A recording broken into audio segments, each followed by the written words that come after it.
छत्रपती संभाजीनगर जिल्ह्यातील रत्नपूर शहरात अवैध कत्तलखान्यांविरोधात प्रशासनाने पुन्हा एकदा बुलडोजर कारवाई केली आहे। पोलीस प्रशासन आणि महसूल विभागाच्या संयुक्त मोहिमेत शहरातील 2 मोठे अवैध कत्तलखाने जेसीबीच्या सहाय्याने जमीनदोस्त करण्यात आले। याआधीही याच परिसरात छापा टाकून मोठ्या प्रमाणात गोमांस जप्त करण्यात आले होते, तसेच अनेक गोमातांची सुटका करण्यात आली होती। आजच्या कारवाईमुळे अवैध धंदे करणाऱ्यांमध्ये मोठी खळबळ उडाली आहे। ही कारवाई उपविभागीय अधिकारी संतोष गोराड आणि सहाय्यक पोलीस अधीक्षक अपराजिता अग्निहोत्री यांच्या नेतृत्वाखाली पार पडली। प्रशासनाने स्पष्ट इशारा दिलाय की परिसरात कुठेही अवैध कत्तलखाने आढळल्यास अशीच कठोर कारवाई केली जाईल।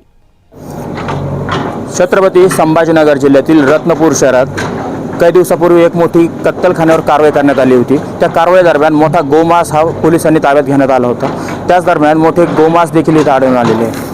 आता जर आपण बघितलं तर हेच ते कत्तलखाना होता की ह्याच कत्तलखान्यावर इथं मोठ्या प्रमाणात गोहत्या हे इथं होत होत्या। आणि आता आपण जर बघितलं तर सध्या 2 कत्तलखान्यावर इथं कारवाई सुरू आहे।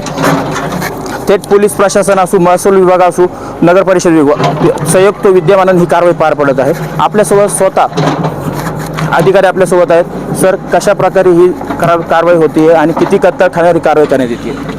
या ठिकाणी खुलताबाद तालुक्यामध्ये जिथे जिथे अवैध कत्तलखाने आहेत त्या प्रत्येक ठिकाणी अशाच पद्धतीची कार्यवाही यापुढेही चालू राहणार आहे।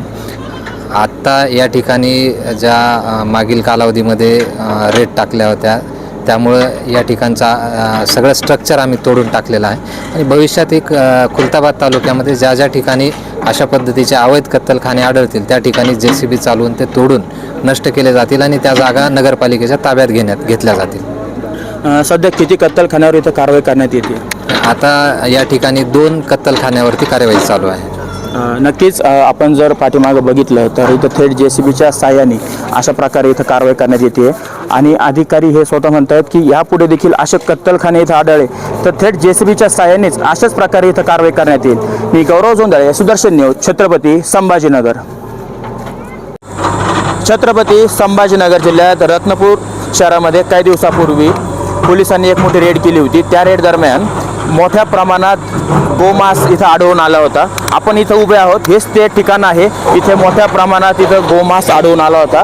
त्याचप्रमाणे मोठे गोवंश देखील इथं ताब्यात घेण्यात आले होते। मात्र आज रत्नपूर पोलीस इथं ॲक्शन मोडवर दिसून येत आहे।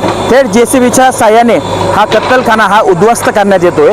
त्याचप्रमाणे मोठ्या पोलीस बंदोबस्तात हा कत्तलखाना इथं उद्ध्वस्त करण्यात येतोय आणि सहाय्यक पोलीस अधीक्षक अपराजिता अग्निहोत्री मॅडम यांच्या नेतृत्वात ही सर्व कारवाई इथं पार पडत आहे। आपण जर बघितलं तर इथं अनेक गोवंश इथं कत्तल करण्यात आली होती आणि इथून कत्तल केल्यानंतर हाच गोमांस काही ठिकाणी इथं विक्री करत होते।